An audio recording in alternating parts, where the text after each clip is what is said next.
বিশ্বনবীর 11টা বউ ছিল। কয়টা? আরো জোরে কোন? 11টা বিবি ছিল। দাসী ছিল 2 জন। কয়জন? তো মোট হলো কয়জন? কয়জন? আমরা একজনের জ্বালায় অস্থির, জীবন দিয়া ফেলাবো, মইরা যাবো, এরকম অস্থির কথা আমরা বলি, ঠিক কিনা? বিশ্বনবীর স্ত্রী ছিল 11 জন, দাসী ছিল 2 জন। মোট কয়জন? প্রথম বউ হচ্ছে খাদিজা, খাদিজা বিনতে খুয়াইলিদ, 1 নাম্বার, ঠিক কিনা? তারপরে আয়েশা বিনতে আবি বকর, হাফসা বিনতে উমর, জাইনাব নামে 2 বউ, জাইনাব বিনতে জাহাশ, জাইনাব বিনতে খুজাইমা, সাফিয়া বিনতে হুয়াই ইবনে আখতাব, সাউদা বিনতে জামাআ, জুয়াইরিয়া বিনতে হারিস, মাইমুনা বিনতে হারিস, উম্মে হাবিবা রমলা বিনতে আবি সুফিয়ান, উম্মে সালামা বিনতে আবি উমাইয়া। এই 11 জন বউ ছিল। সুবহানাল্লাহ। 2 জন দাসী ছিল। একজনের নাম রাইহানা বিনতে যায়েদ আন-নাবারিয়া, আরেকজনের নাম মারিয়া বিনতে শামউন আল-কিবতিয়া। চিল্লায় পড়েন আল্লাহু আকবার। অনেক ইহুদি খ্রিস্টান নাস্তিকের দলেরা বলে, নাস্তিকের বাচ্চারা বলে বিশ্বনবী নাকি নারী পূজারী ছিলেন, নারীর দেহভোগ করার জন্য এতগুলো বিয়ে করেছেন। কপাল পোড়া, একটা বিয়ে বিশ্বনবী নিজের মন গড়া করে নাই, করেছেন কার আদেশে? জোরে বলেন, কার আদেশে? বিশ্বনবীর প্রথম বিয়েটা যখন বিশ্বনবী করেছেন, বয়স ছিল কত? সবাই বলেন। বিশ্বনবীর বয়স ছিল 25 বছর। আর বিয়ে করেছেন খাদিজাকে, খাদিজার বয়স ছিল কত? 40। শুধু 40ই না, এর আগে খাদিজার আরো 2টা বিয়ে হয়েছে। এরকম একটা বয়স্কা নারীকে বিয়ে করেছে তাগড়া 25 বছরের যুবক মুহাম্মদ সাল্লাল্লাহু। বিশ্বনবী যদি নারী পূজারী হতেন, 25 বছর বয়সে মক্কার সবচাইতে সুন্দরী সুন্দরী তরুণীগুলো বিশ্বনবীকে বিয়ে করার জন্য পাগল পাড়া ছিল। বিশ্বনবী জীবনেও নারীদের দিকে চোখ তুলে তাকান নাই। রব্বুল আলামিনের আদেশে তার অন্তরে ইলহাম হয়েছে, খাদিজাকে তিনি প্রথম বিয়ে করলেন। 25 বছরের তাগড়া যুবক বিয়ে করলেন, 2 বার তালাক খাওয়া, অনেকগুলো সন্তানওয়ালা একজন মহিলা, প্রৌঢ়া নারী খাদিজাকে। সুবহানাল্লাহ। 4টা কারণে বিশ্বনবীর এতগুলো বিয়ে হয়েছে। কয়টা? একটা এডুকেশনাল কজ, একটা সোশ্যাল কজ, একটা পলিটিক্যাল কজ, একটা লিগ্যাল কজ। 1 নম্বরে হচ্ছে এডুকেশনাল কজ। জেনে নেন কেন বিশ্বনবী এতগুলো বিয়ে করেছে। মন গড়া করে নাই, আল্লাহর আদেশে করেছে, ঠিক কি না? 1 নম্বরে এডুকেশনাল কজ। নারীদের বিভিন্ন গোপন মাসালা বিশ্বনবীর কাছে এসে মহিলা সাহাবারা জিজ্ঞেস করতে পারতো না লজ্জার কারণে। এজন্য আল্লাহ বললেন, ও নবী, বেশি বেশি বিয়ে করেন, আপনার বউয়ের সংখ্যা হবে 13 জন। মদিনার সব মহিলা সাহাবীগুলা এসে আপনার বিবিদের কাছ থেকে মাসালা শিখে যাবে। লজ্জাকর মাসালাগুলো নবী আপনার কাছে এসে জিজ্ঞেস করা দরকার নাই, আপনার বিবিদেরকে আপনি শিখাবেন, আর বিবির কাছে এসে এসে মদিনার মহিলা সাহাবারা শিখে ইসলাম প্রচার করবে। চিল্লায় কোন আল্লাহু আকবার। এটা হচ্ছে 1 নাম্বার কারণ এতগুলো ওয়াইফ হওয়া। 2 নাম্বার কারণ হচ্ছে সোশ্যাল কারণ। আমার নবী সামাজিক ছিলেন। বিশ্বনবীর রাইট হ্যান্ড ছিল আবু বকর। এইজন্য ডান হাতটাকে শক্ত করার জন্য আবু বকরের মেয়েকে বিয়ে করলেন। বিশ্বনবীর বাম হাত ছিল সাইয়েদনা ওমর, বাম হাতটাকে আরেকটু মজবুত করার জন্য ওমরের মেয়ে হাফসাকে বিয়ে করলেন। ইসলামের 4 জন খলিফার 2 জন বিশ্বনবীর শ্বশুর, বাকি 2 জন বিশ্বনবীর জামাই। সুবহানাল্লাহ। আবু বকর কিন্তু বিশ্বনবীর শ্বশুর, ওমর ফারুক কিন্তু বিশ্বনবীর, আর উসমান আর আলী ছিলেন বিশ্বনবীর জামাই। সুবহানাল্লাহ পড়েন। 2টা কারণ, একটা এডুকেশনাল, একটা হলো সোশ্যাল। 3 নম্বরে হচ্ছে পলিটিক্যাল কজ, রাজনৈতিক কারণে। বিশ্বনবী ইহুদিদের দুর্গ খায়বারে আক্রমণ করেছেন। আল্লাহু আকবার। খারিবাত খায়বার, খায়বার ভেঙে চুড়ে মাসাকার করে দিয়ে ইহুদিদের সাথে যুদ্ধে বিশ্বনবী বিজয় লাভ করে ফেললেন। ইহুদিদের সরদার হুয়াই ইবনে আখতাব হ্যান্ডকাফ করে বিশ্বনবীর সামনে এসে দাঁড়িয়েছে। বিশ্বনবী ছিলেন দয়ার নবী, মায়ার নবী। সাহাবারা বললেন, ও নবী, হুয়াই ইবনে আখতাবের একজন কন্যা আছে, বিধবা। বিশ্বনবী মনে মনে ভাবলেন, শত্রুর এই মেয়েটাকে যদি বিয়ে করি, শত্রুর দল হয়ে যাবে আমার শ্বশুর বাড়ি। সুবহানাল্লাহ। ইহুদিদের বিশাল এই গোত্র, এই মেয়েটার আমি বিয়ে করলে এই দুর্গের লোকেরা হবে আমার শ্বশুর বাড়ি। বিশ্বনবী প্রস্তাব দিলেন, তুমি আমার সাথে বিয়েতে রাজি আছো কিনা? সাফিয়া নামক ওই মহিলা রাজি হয়ে গেলেন। বিশ্বনবী বিয়ে করলেন। ইহুদিরা কয়, হায় হায়, এতদিন মুহাম্মাদের সাথে মারামারি করতাম, এখন মুহাম্মদ হইছে আমগো বেয়াই। কি হইছে? ইহুদিরা কয়, আর কিলাকিলির দরকার নাই, সবাই পড় লা ইলাহা ইল্লাল্লাহু মুহাম্মাদুর রাসূলুল্লাহ সাল্লাল্লাহু আলাইহি ওয়াসাল্লাম। এই পলিটিক্যাল কারণে আরো একটা বিয়ে বাড়ছে। এই সাফিয়াকে বিয়ে করেছে পলিটিক্যাল কারণে। এরপর বনি মুস্তালিকের যে সরদার, তার মেয়েকে বিশ্বনবী বিয়ে করেছেন পলিটিক্যাল কারণে। চারটা কারণে তিনটা বললাম, আরেকটা হচ্ছে লিগ্যাল কজ, আইন শিখানোর জন্য, ইসলামিক কোডিং এন্ড রুলিং শিখানোর জন্য, হুকুম আহকাম শিখানোর জন্য। আপনার যে পালক পুত্র, এটা কিন্তু আপনার আসল পুত্র নয়, আপনি কিন্তু পালক পুত্রের আসল বাবা নয়। যে তাকে জন্ম দিয়েছে ওই জনক লোকটাই হচ্ছে তার আসল বাবা, ঠিক কিনা? বিশ্বনবী একজন পালক পুত্র পাললেন, নাম যায়েদ ইবনে হারেসা। মক্কার লোকেরা বলতে আরম্ভ করলো যায়েদ ইবনে মুহাম্মদ, মানে মুহাম্মাদের ছেলে যায়েদ। আসলে কি যায়েদ মুহাম্মাদের ছেলে? হারেসার ছেলে। এটা বোঝানোর জন্য আল্লাহ বললেন যায়েদকে বলেন তার স্ত্রীকে তালাক দিতে। তালাক হয়ে গেল, নিজের পালক পুত্রের ছেলেকে বিশ্বনবী বিয়ে করে মক্কা মদিনার লোকদের চোখের মধ্যে আঙ্গুল দিয়ে দেখাই দিলেন, দেখো পালক পুত্রের ছেলেকে বিয়ে করা যায় তালাক হওয়ার পরে, কারণ পালক পুত্র নিজের ছেলের মতো নয়। চিল্লায় বলেন ঠিক কিনা? এই জন্য বিশ্বনবীর বিয়ের সংখ্যাগুলো বাড়িয়ে দিয়েছে কে? প্রথম বিয়ে করলেন খাদিজাকে। বিশ্বনবী খাদিজারে এত ভালোবাসতেন, খাদিজা ইন্তেকালের পরে বিশ্বনবী যে বছরটা কাটিয়েছেন, বিশ্বনবী এটার নাম দিয়েছেন আমুল হুজুন, দুঃখের বছর।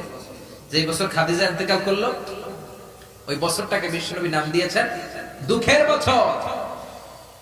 বিশ্বনবী খাদিজারে এত ভালোবাসতেন, দোয়া করার সময় বিশ্বনবী চোখের পানি ছেড়ে দিয়ে আল্লাহরে বলতেন, আল্লাহ কিয়ামতের এই কঠিন দিন, যেদিন মা ছেলেরে চিনবে না, বাবা মেয়েরে চিনবে না, বন্ধু বন্ধুরে চিনবে না, পীর সাহেব মুরিদরে চিনবে না, মুরিদ পীর সাহেবরে চিনবে না, ওই কঠিন দিন আমি যেন আমার খাদিজারে ভুলে না যাই।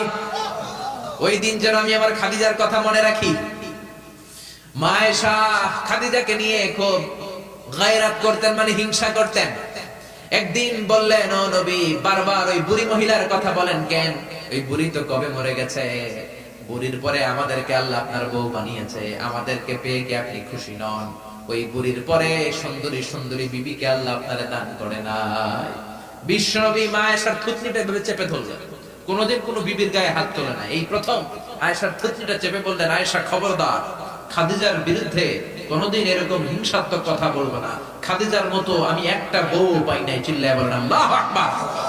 এটা বলছে রাগের মাথায়, আবার অন্য সময় আয়েশার প্রশংসা করে দিয়েছে। চিল্লায় বলেন সুবহানাল্লাহ। খাদিজা যখন ইন্তেকাল করে বিশ্বনবী গোসল করালেন, কাফন হলো, দাফন হলো, কবর দিলেন, নিজে দাঁড়িয়ে দোয়া করলেন। খাদিজাকে কবরে দেওয়ার পরে সাহাবারা ঘরে ফিরে যায়, বিশ্বনবী যায় না। আবু বকর বললেন, ও নবী চলেন ঘরে ফিরে যায়। বিশ্বনবী বললেন, আবু বকর তুমি যাও, আমি যাব না। কারণ যেই মহিলাটাকে মাত্র কবরে শোয়াই দিলাম সাধারণ কোন মহিলা না, আমার বিপদের দিনের সঙ্গিনী খাদিজা। মক্কায় যখন আমার কেউ ছিল না তখন ছিল সে, যখন আমার কেউ ছিল না তখন সাথী খাদিজা। কেউ আমার আশ্রয় দেয় নাই, অর্থ দেয় নাই, শেল্টার দেয় নাই। খাদিজা আমব্রেলার মতো, ছাতার মতো, মেঘের মতো আমাকে সব সময় ছায়া দিয়ে রেখেছে। মক্কার লোকেরা আমার 3 বছর জেল খাটালো, ওই জেলখানার ভিতরে কেউ যায় নাই, খাদিজা গিয়েছে। আল্লাহু আকবার। 3টা বছর খাদিজা আমার সাথে জেল খেটেছে। আবু বকর পৃথিবীর কোন মহিলাকে রব্বুল আলামিন আরশের উপর থেকে সালাম দেয় নাই। একটা নারীকে শুধুমাত্র আরশের উপর থেকে আল্লাহ সালাম দিয়েছে, সেটা হলো আমার এই খাদিজা। সর্বপ্রথম যেই নারী আমার হাতে হাত রেখে কালিমা পড়েছে এটা হলো আমার খাদিজা। ও আবু বকর তুমি ঘরে ফিরে যাও, আমি যাব না, আমি নবী দাঁড়িয়ে থাকবো। খাদিজার কবরের 3টা প্রশ্নের জবাব, মার রব্বুকা ওয়া মা দীনুকা ওয়া মান হাদার রাজুল। এই খাদিজার কবরের 3টা প্রশ্নের জবাব আমি নিজে দিয়ে তারপরে আমি ঘরে যাব রে আবু বকর। সাইয়েদনা জিবরাইল এসে বললেন, ও নবী আপনি ঘরে ফিরে যান, আল্লাহ জানিয়ে দিয়েছে আপনার আর দাঁড়িয়ে থাকার দরকার নাই, ঘরে ফিরে যান, আবু বকরের সাথে আপনি চলে যান। আল্লাহ জানিয়ে দিয়েছে খাদিজার কবরের 3টা প্রশ্নের জবাব আরশের উপর থেকে আল্লাহ নিজেই দিয়ে দিবে। কি ভালোবাসতো খাদিজাকে। খাদিজার পরে বিশ্বনবী যাকে ভালোবাসতো সে হচ্ছে আয়েশা, সবচেয়ে বেশি ভালোবাসতো। বিশ্বনবী বলেন, উরিতু কি সালাসালা ইয়া আয়েশা। আয়েশা বিয়ের আগে আমি রাতে তোমার 3বার স্বপ্নে দেখেছি। বুখারীর বর্ণনা। কয়বার? এই 3বার স্বপ্নে দেখার পর তোমার চেহারাটা জান্নাতের একটা রেশমি কাপড়ে এনে জিবরাইল বলল, বিশ্বনবী দেখুন তুমি এটারে কেমন লাগে? আমি বললাম ভালো লাগে। জিবরাইল তার কয়েকদিন পরে বললেন, ও নবী আকাশ থেকে ডাইরেক্ট প্রপোজ, সরাসরি প্রস্তাব, বিয়ে করবেন নাকি? কার মেয়ে? জিব্রাইল কয় আবু বকরের মেয়ে। বিশ্বনবী বললেন, ও জিব্রাইল, তুমি যদি ঘটক হও, আল্লাহ যদি হয় বিয়ের কাজী, আমি মুহাম্মদ রাজি। বিয়ে হয়ে গেল, সুখ আর সুখ। বিশ্বনবীর একমাত্র কুমারী বউ মা আয়েশা যখন বিশ্বনবীর সাথে এক ল্যাপের নিচে শুয়ে থাকতো, তখনও কোরআনের আয়াত নাজিল করতো কে? বিশ্বনবী যখন অন্যান্য স্ত্রীদের সাথে এক ল্যাপের নিচে শোয়া, তখন কিন্তু কোরআনের আয়াত নাজিল হতো না। শুধুমাত্র কেবলমাত্র মা আয়েশার সাথে যখন শোয়া, তখন কোরআনের আয়াত নাজিল করতো কে? চিল্লায়ে বলেন কে? মা আয়েশা বলেছেন, 5টা জিনিস আল্লাহ আমারে দিয়েছে, পৃথিবীর কাউরে আল্লাহ দেয় নাই।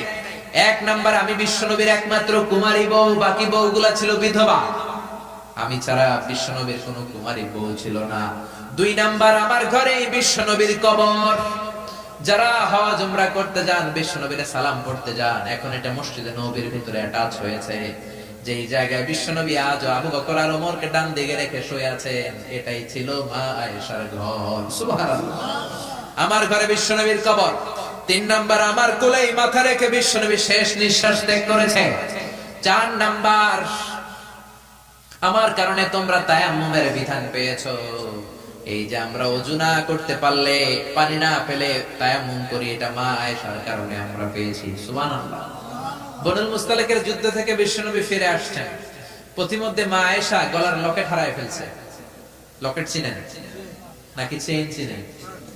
হার চিনেন? হার, আচ্ছা হার, স্বর্ণের হার হারায় ফেলছে। বিশ্বনবী বলেন, কাফেলা থামাও, আমার স্ত্রী হার হারিয়েছে, হার খোঁজো। সবাই হার খুঁজতে খুঁজতে ওদিকে মাগরিবের সময় চলে যায়। এখন কি করবে? যেই জায়গায় হার হারাইছে ওই জায়গায় পানিও নেই, পানি অনেক দূর। বিশ্বনবীর প্ল্যান ছিল কাফেলা যেতে যেতে পানির জায়গায় থামবো, ওযু করে নামাজ পড়বো। কিন্তু হার খোঁজার কারণে এখন পানিও নাই। তখনও তায়াম্মুমের বিধান মুসলমানরা জানে না, আল্লাহ জানায় নাই, নাজিল করে নাই। সবাই আবু বকরকে বকাবকি শুরু করলো, আবু বকর, দেখো তোমার মেয়ের কাণ্ড, তোমার মেয়ের হার হারিয়ে যাওয়ার কারণে আজকে আমাদের সবার নামাজ কাজা হবে, বিশ্বনবীর নামাজ কাজা হবে। কি কাজ করলো তোমার মেয়ে? আবু বকর যে আয়েশারে ধমকাতে লাগলো, আয়েশা কি করলি? আল্লাহ সাথে সাথে আবু বকরকে ধমক দিয়ে কোরআনের আয়াত নাজিল করলো, আবু বকর আয়েশারে ধমক দিও না, আয়েশারে ধমক দিলে আমার আরশ কেঁপে যায়। فإن لم تجدوا ماء فتيمموا صعيدا طيبا। আয়েশার সম্মানে আল্লাহ আয়াত নাযিল করলেন, فإن لم تجدوا ماء, এখন থেকে সফরে কোথাও যদি ওযুর জন্য তোমরা পানি না পাও, মাটি দিয়ে তায়াম্মুম করে নামাজ পড়বা, কবুল করে নিবে কে?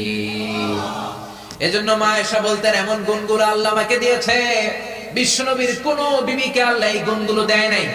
এত ভালোবাসতো বিশ্বনবী আয়েশাকে, 1 বালতি থেকে পানি নিয়ে দুইজনে গোসল করত। 1 বালতির মধ্যে পানি নিয়ে 1 মগ দিয়ে বিশ্বনবী মাথায় পানি ঢালে, আরেক মগ দিয়ে মা আয়েশা ঢালে। গ্লাসের যেই জায়গায় ঠোঁট লাগিয়ে মা আয়েশা পানি খেত, ওই জায়গাটা খুঁজে খুঁজে বিশ্বনবী ওনার ঠোঁট লাগিয়ে পানি খেতেন। সুবহানাল্লাহ। রাস্তে কয়ে